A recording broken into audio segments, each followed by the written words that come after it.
Bien-aimés dans le Seigneur, bien-aimés qui ne sont pas encore dans le Seigneur et toute personne qui aura l'opportunité d'écouter ce partage, bonjour et soyez les bienvenus. Le thème de notre partage ce matin sera intitulé « Désir intérieur et paroles de la bouche ».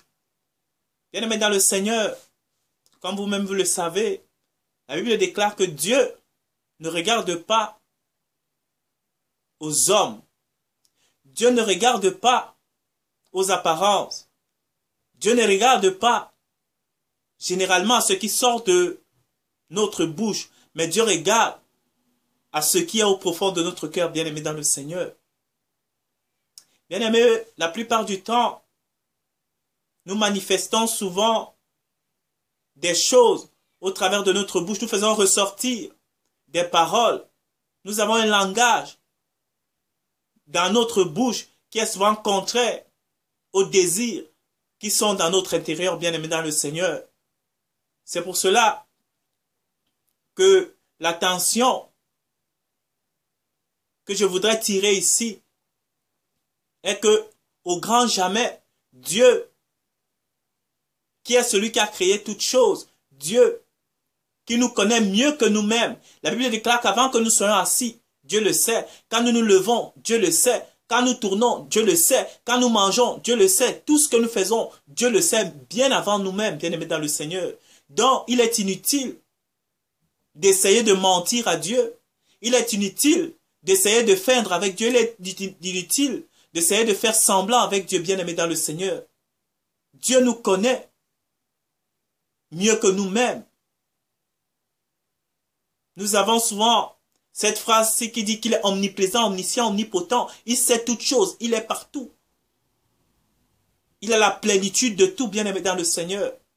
Donc, quand on se présente généralement devant lui, avec des désirs, avec des aspirations, avec des soupirs intérieurs qui sont contraires à ceux qui sortent de notre bouche, bien-aimé dans le Seigneur, ça ne peut pas marcher, ça ne peut pas aller. Dieu nous observe, il nous regarde, il nous laisse faire. Et il nous dit, ben, reviens. Quand tu auras changé de positionnement, bien-aimé dans le Seigneur, c'est ainsi. Reviens.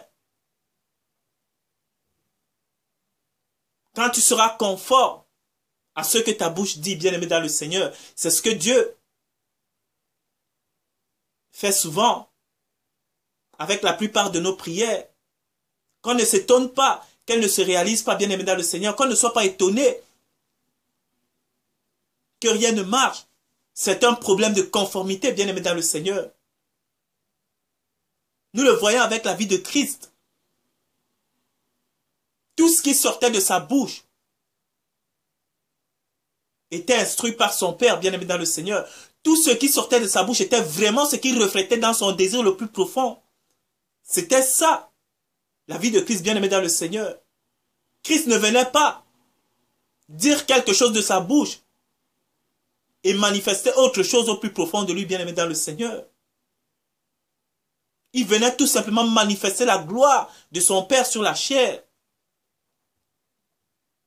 Il était simplement le reflet de son Père sur la terre. Il ne voulait pas faire de l'ombre à son Père, bien-aimé dans le Seigneur. C'est pourquoi quand il sortait de sa bouche, que tout ce que je fais, ce n'est pas moi qui le fais, c'est mon Père qui le fait. Il le pensait vraiment. Parce que c'était dans l'ordre établi des choses. Il ne voulait pas prendre la place de son Père.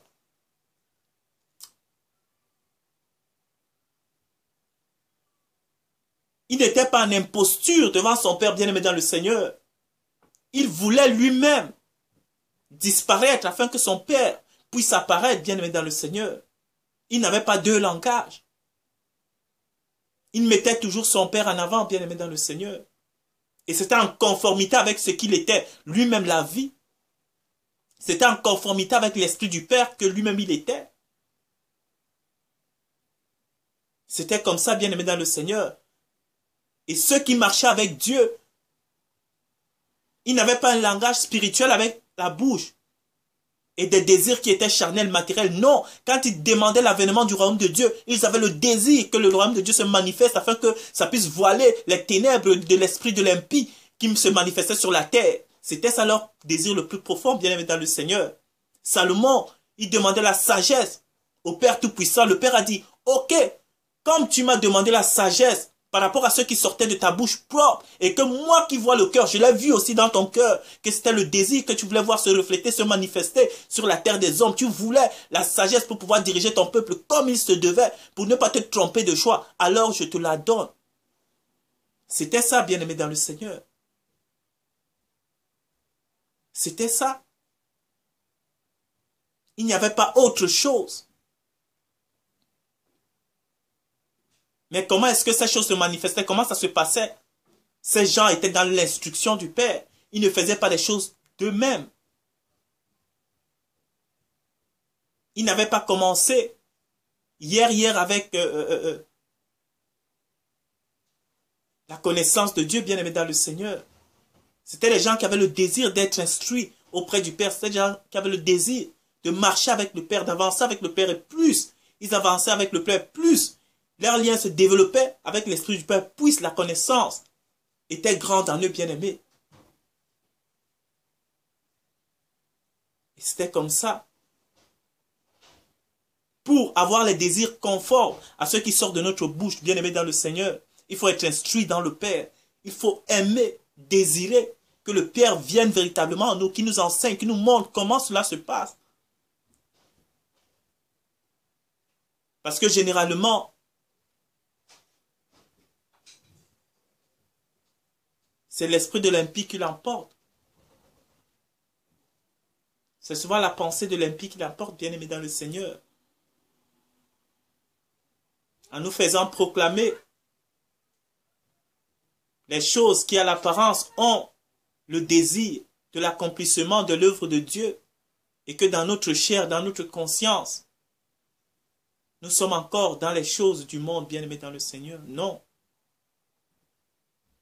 Soyons conformes à la volonté, à la priorité de Dieu. Désirons d'être conformes à l'Esprit du Père. Et le Père nous donnera la force d'accorder et notre corps, et notre âme, et notre esprit, afin qu'il ne puisse plus former qu'un. Afin que l'esprit assujettisse le corps qui fusionne et puisse se soumettre aux directives de l'esprit pour pouvoir ne former qu'un entre parole et désir, bien-aimé dans le Seigneur. C'est ainsi. Soyons vraiment bénis. Retenons par rapport à ce petit partage, c'est que généralement, quand nous ne sommes pas exaucés, quand les choses ne se manifestent pas, c'est parce que nous manifestons deux natures qui sont contraires.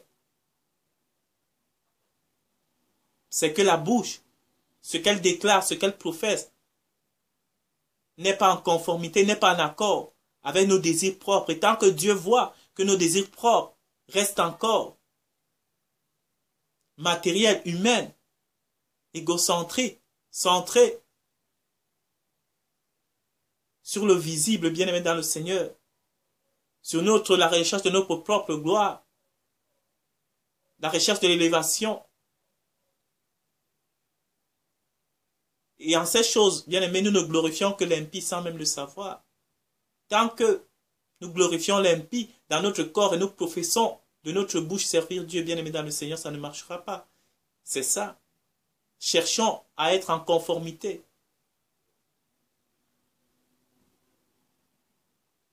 De bouche, d'aspiration et d'esprit, bien-aimé dans le Seigneur, afin que les choses avancent. Donc voilà, soyez vraiment bénis. Et merci d'avoir pris de votre temps pour écouter ce partage. À la prochaine.